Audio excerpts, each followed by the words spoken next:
Bonjour Maud Bréjon. Bonjour. Et bienvenue à la grande interview sur CNews et Europe 1. Vous êtes la porte-parole du gouvernement, un gouvernement qui pourrait chuter sous peu. D'ici mercredi, votre parole est très attendue ce matin et plus que jamais, la censure semble inévitable. Le Rassemblement national la votera, sauf miracle de dernière minute. Alors je vous pose la question très clairement. Est-ce que c'est plié, comme l'a dit ce matin Jordan Bardella? Sonia Mabrouk, je suis venue ce matin pour vous redire très calmement et pour redire aux Français que le gouvernement de Michel Barnier a toujours été dans une posture sincère, d'écoute, de co-construction, alors même que le pays traverse un contexte budgétaire extraordinairement difficile. Nous avons laissé le débat se tenir à l'Assemblée nationale, nous avons trouvé des chemins de compromis pour protéger les retraités les plus modestes, pour préserver les Français de la hausse éventuelle de taxes sur l'électricité, pour préserver les entreprises d'une hausse de charges. Et hier encore au Sénat, des accords ont été trouvés, notamment pour assurer aux Français qu'il n'y ait aucune hausse des taxes sur le gaz. Maintenant, pour dialoguer et pour trouver des chemins de compromis, il faut être deux. Qui n'est pas là? Nous avons tendu la main. Vous y êtes encore prêts ce matin? À l'ensemble, nous y avons toujours été prêts. Est-ce que ce matin, Maud Bréjon, vous dites encore, vous êtes dans un état d'esprit de négociation? Nous y sommes encore prêts. Contrairement à ce que je peux entendre ici ou là, nous ne sommes pas sectaires. Notre porte a toujours été ouverte. Nous avons toujours été ouverts au dialogue dans la responsabilité qui inclut de prendre en compte le cadre budgétaire qui s'impose à nous. Je le redis, 6,1% de déficit, 7% l'année prochaine si on ne fait rien. Donc il y a ce cadre qui s'impose à nous, mais nous avons toujours cherché des compromis. Maintenant, pour dialoguer, il faut être deux. Et le compromis, ce n'est pas du tout ou rien. Le compromis, ce n'est pas un ultimatum. Le compromis, ça nécessite que chacun accepte de faire un pas vers l'autre. Et je constate que ça n'a pas toujours été le cas aujourd'hui au sein des oppositions. Vous dites le compromis c'est à deux, mais comme hier, le ministre des Comptes publics Laurent Saint-Martin a indiqué que le projet de loi de financement de la sécurité sociale ne sera plus modifié, Maud Bréjon, fermant ainsi la porte à tout compromis. C'est une fin de non-recevoir. Le projet de loi de finances de la sécurité sociale, que contient-il? Il contient... Pardonnez-moi sur la forme, c'est une fin de non-recevoir. Ou alors c'est pas la position de Matignon. Il contient d'abord, ce projet de loi de finances de la sécurité sociale, il a débouché sur ce qu'on appelle, c'est un peu technique, une commission mixte paritaire, c'est-à-dire une instance qui réunit des députés et des sénateurs, instance qui a été conclusive. À savoir que pour la première fois, depuis 12 ans, députés et sénateurs ont réussi à s'accorder de façon majoritaire sur un accord. Le RN vient de dire ce matin que c'était plié. Je vous demande, quelle est la position du gouvernement ce matin? C'est extrêmement important de le dire. J'entends parfois des choses fausses sur ce que contient ce projet de loi de finances de la sécurité sociale. Ce projet de loi de finances de la sécurité sociale, il contient une trajectoire qui vise à contenir la hausse des dépenses de la sécurité sociale, parce que si on veut préserver ce système qui est très important pour les Français, chacun comprend bien que le budget doit être préservé. On va en parler. Il y a une chose que je ne comprends pas ce matin. Le RN va de manière inévitable vers la censure. Vous êtes en train de nous expliquer ce qui, depuis plusieurs jours, est en débat. Est-ce que c'est encore le cas aujourd'hui? Est-ce qu'on est encore au niveau du débat aujourd'hui? Est-ce que c'est pas terminé? Le débat sur le projet de loi de finances, par exemple, doit se poursuivre jusqu'au 20 décembre. Donc, encore une fois, notre posture n'a pas changé et nous, on est dans une démarche qui est honnête vis-à-vis des Français et vis-à-vis des parlementaires. Ça veut dire que le RN n'est pas dans cette démarche d'honnêteté? Je le redis, ce projet de loi de finances de la sécurité sociale, donc celui qui sera présenté aujourd'hui à l'Assemblée nationale et au Sénat, inclut une trajectoire qui contient notamment une hausse des dépenses de la sécurité sociale de 7 milliards, donc on est très loin d'un budget d'austérité et... chose extrêmement importante, contrairement à ce que j'ai pu entendre ici ou là, le projet de loi de finances de la sécurité sociale ne contient aucun des remboursements des médicaments ou des consultations. Alors, pardonnez-moi, on va s'arrêter sur ce point parce que c'est l'une des lignes rouges du Rassemblement national, c'est la baisse de la prise en charge du remboursement des médicaments par la Sécu. Ça constitue un casus belli pour le RN. Vous dites que ce n'est pas contenu et que vous dites peut-être que plus tard, vous pourriez même, par voie réglementaire, revenir sur ce point. Il faut expliquer un petit peu aux gens comment ça fonctionne. Le projet de loi de finances de la sécurité sociale, je l'ai dit, dessine une trajectoire budgétaire qui est une trajectoire responsable et raisonnable. Ça, c'est la première chose. Sur les 150 pages de ce texte, je vous mets au défi de trouver où est-ce qu'il est inscrit la moindre notion de déremboursement de médicaments ou de consultation. Ce n'est pas inscrit dans le texte et ce n'est pas l'objet de cette semaine. En revanche, il conviendra par voie réglementaire, comme c'est la norme, de trouver les moyens de respecter dans les semaines à venir cette trajectoire. C'est ce qu'on appelle la voie réglementaire, ça passe par décret. Et encore une fois, là-dessus, sur les moyens pour y parvenir, nous serons ouverts au dialogue. Il y a des consultations qui sont prévues et il y aura des consultations, notamment avec les parlementaires. Est-ce que vous avez encore le temps de ces consultations? Je vous rappelle ce qui a été dit ce matin, c'est-à-dire qu'on parle d'une motion de censure là tout à l'heure, d'ici 15 heures, et qui serait débattue mercredi, donc la fin du gouvernement. Très clairement aujourd'hui, pardonnez-moi, je vous pose la question directement, est-ce que ce n'est pas terminé et que c'est notre dernier entretien en tant que vous que porte-parole du gouvernement? Ce sera la responsabilité des parlementaires. Ma responsabilité, c'est d'expliquer clairement aux gens, 1, que nous avons laissé le débat se tenir, 2, que nous avons cherché des compromis avec tout le monde, 3, que nous en avons trouvé encore une fois sur les retraites et l'électricité, et 4, je le redis, qu'il n'y a pas de mesure de déremboursement inclus dans le projet de loi de finances de la sécurité sociale, qu'il y aura des dispositions réglementaires à prendre et que ces dispositions réglementaires seront discutées.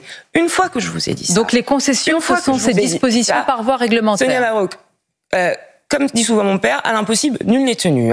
Donc, si les uns et les autres ont décidé, quoi qu'il en coûte, de voter la censure, je n'ai pas, moi, les moyens de les en empêcher. Je dis en revanche qu'il faudra ensuite assumer devant les Français, dans chacune des 577 circonscriptions de France, les conséquences de l'éventuel vote d'une motion de censure qui ferait tomber le gouvernement, mais surtout qui ferait tomber le budget. Vous dites, Maud Bréjon, quoi qu'il en coûte. La question qui se pose ce matin, parce que les Français ne comprennent plus grand-chose à ce spectacle, ils voient que la France risque de s'effondrer. Est-ce que vous pourriez dire, écoutez, ce budget ne contente personne finalement, nous ne sommes plus malheureusement à 7 ou 8 milliards près, eh bien on va lâcher pour éviter une crise politique, voire une crise de régime. Est-ce que Michel Barnier, ce matin, est encore dans cet état d'esprit ou pourrait l'être? Regardons l'ensemble des compromis qui ont déjà été trouvés. Moi, je veux bien qu'on en demande toujours plus. Mais lorsque vous additionnez les compromis trouvés sur l'électricité, 3 milliards, sur les baisses de charges, un peu plus de 2 milliards, sur les retraites, entre 500 millions et 1 milliard, etc., vous arrivez à presque 8-9 milliards. Mais que coûterait une crise politique? Mais que coûterait une crise financière et économique? Donc c'est ça notre choix aujourd'hui. Pour les Français. Ce n'est pas notre choix, Sonia Mabrouk. Ce sera le choix des parlementaires. Mais quand vous dites le Rassemblement national, ce sera le choix des parlementaires et de l'ensemble des parlementaires. Prétendre que le Rassemblement national détient à lui seul les clés d'une éventuelle censure, c'est une vue. Maud Bréjon, vous savez très bien que la gauche, le nouveau Front populaire, va voter comme un seul homme ou une seule femme. C'est leur responsabilité. Mais pour autant, ils ont une responsabilité immense dans ce qui se passera dans les prochaines heures et dans les prochains jours. Et les socialistes ont une responsabilité immense. Mais ils semblent déjà aller vers la voie de la censure. La question, et c'est ce que vous reproche Marine Le Pen, c'est votre méthode en réalité. Là, vous m'exposez des avancées ou des concessions. Ce que vous reproche Marine Le Pen, c'est un manque de considération. C'est un mépris pour elle et ses millions d'électeurs.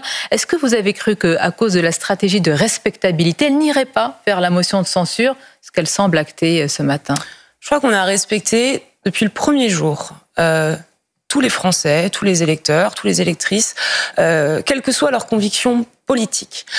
Michel Barnier a toujours dit que tous les élus à l'Assemblée nationale étaient des élus de la République, quelle que soit leur appartenance partisane. Et nous n'avons pas changé d'avis. Moi, j'ai toujours été convaincue, et c'est aussi pour ça que j'ai accepté de rejoindre le gouvernement, qu'on pouvait combattre le projet du Rassemblement national, le projet de la France insoumise ou d'autres, sans combattre leurs électeurs.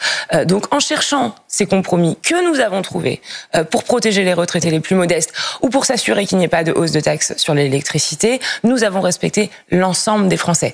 Maintenant, encore une fois, je le redis, chacun doit s'interroger sur ce qu'il souhaite profondément pour le pays. Je suis très inquiète. C'est-à-dire, vous êtes en train de dire que le Rassemblement national souhaite une crise politique et financière? Je suis très inquiète. Je suis très inquiète de ce qui se passerait dans les jours et dans les semaines. On a tout entendu, Maud Bréjon, la chienlit, la crise financière. Mais on dirait un pays qui va s'écrouler. Le budget de l'année dernière sera donc vous voyez bien acté. Que ce n'est pas seulement les paroles de Maud Bréjon ou du gouvernement de Michel Barnier. Je vois bon nombre d'économistes, de représentants du monde agricole, par exemple, de représentants d'entreprises qui s'expriment pour dire à quel point ils sont inquiets de cette éventuelle situation.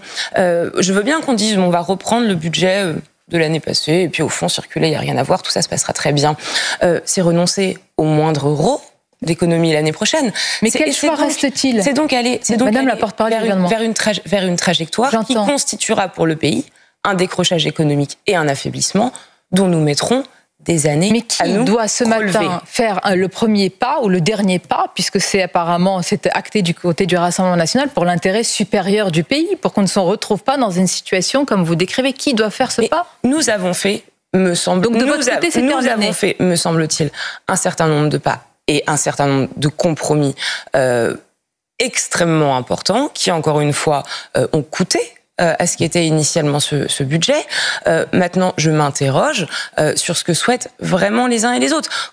Nous parlons, par exemple, devez le savoir. Quand nous parlons, par exemple, de déremboursement des médicaments, et que je vous dis qu'il n'y a pas de déremboursement prévu dans le projet de loi de finances de la sécurité sociale, ce sera ensuite des mesures réglementaires à discuter, et que pour autant, on en fait aujourd'hui un point dur, je ne comprends pas très bien. C'est important, ça vous dit. Vous êtes en train de dire que dans cette négociation si importante pour le pays, les dés sont pipés, puisque le Rassemblement national fait de ce point sur le remboursement des médicaments une ligne rouge. Vous dites que ça n'existe pas dans le PLFSS. Je ne sonde pas le cœur et les âmes de chacun, vous voyez.